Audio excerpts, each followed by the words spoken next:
hoje nós vamos dar continuidade ao estudo da lição de número 10.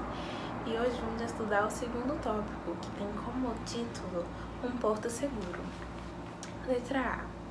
Visto que somente a presença de Cristo em nosso coração pode nos unir na verdade, que exemplo dos primeiros discípulos nunca devemos esquecer. Aqui em Atos, tanto no capítulo 1, tanto no capítulo 2, relata que os discípulos, juntamente com algumas mulheres, Maria e também alguns irmãos de Jesus, eles estavam reunidos no cenáculo, no templo, e perseveravam em oração. Então é isso que nós também devemos fazer, perseverar em oração para que sejamos um em Cristo. Porque somente ligados a Cristo é que também vamos conseguir produzir bons frutos. E na nota relata que os discípulos, cada um, eles tinham características, personalidades diferentes, mas não era por isso que eles não iriam viver em união. Aqui comenta que eles enfrentariam provas, teriam queixas e diferenças de opinião. Porém, enquanto Cristo habitasse o coração, não haveria discórdia. Seu amor levaria ao amor de um pelo outro. As lições do Mestre levariam à harmonização de todas as diferenças, conduzindo os discípulos à unidade, até que se tornassem uma só mente e um só pensamento. Então esse exemplo também nós devemos tomar para nós, porque como igreja, cada um tem uma opinião diferente, um pensamento diferente, mas devemos perseverar para que sejamos um, em um só propósito, que é levar mais almas aos pés do Salvador. Vamos prosseguir. Letra B. Que responsabilidade assumimos quando entregamos nossa vida a Cristo?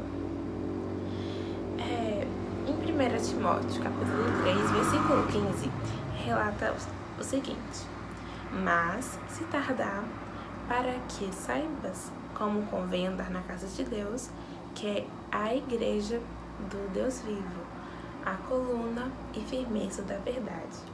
Então, quando entregamos a nossa vida a Cristo, nós também assumimos a responsabilidade de nos conectar com Ele através da igreja. Na nota, ela é muito importante, eu vou ler. Muito íntima e sagrada é a relação entre Cristo e sua igreja. Ele, o noivo, e a igreja, a noiva. Ele, a cabeça, e a igreja, o corpo. Por isso, a conexão com Cristo envolve conexão com a igreja.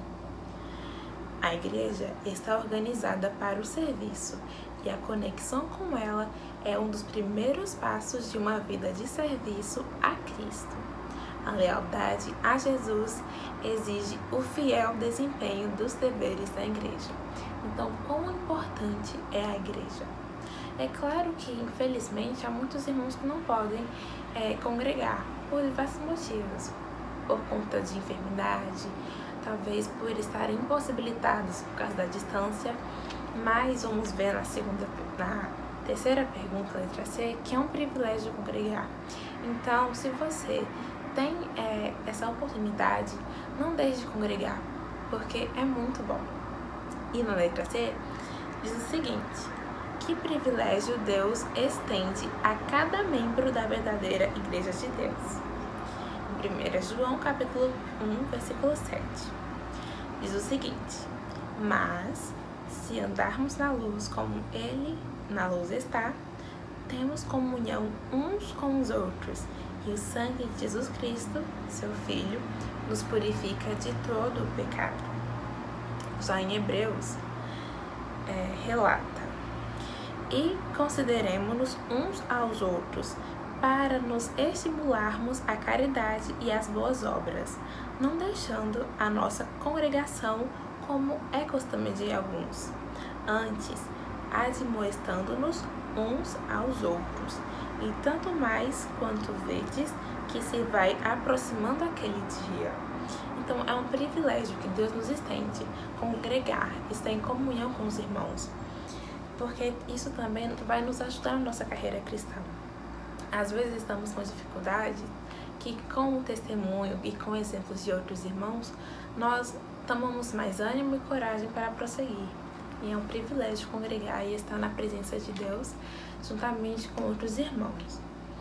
E aqui na nota da letra C, comenta que a pregação ela é uma pequena parte do trabalho de salvação da alma. O Espírito de Deus converte e ele convence os pecadores acerca da verdade e a partir daí ele coloca nos braços da igreja. A igreja tem um papel muito importante na parte do acolhimento. Na nota continua falando que os ministros eles podem fazer sua parte, mas nunca podem efetuar a obra que a igreja deveria cumprir. E o que Deus exige? Aqui comenta: Deus exige que sua igreja cuide daqueles que são jovens na fé e na experiência. Vá até eles não com o propósito de fofocar, mas para orar, para falar palavras que são como maçãs de ouro em salva de prata. Então é isso que Deus exige de nós. Quando nós vemos novas pessoas indo para a igreja, devemos acolhê-las com amor e orar por elas para que elas prossigam neste caminho. E com isso nós concluímos a lição de segunda-feira. Que Deus nos abençoe e até amanhã, onde nós iremos estudar o terceiro tópico.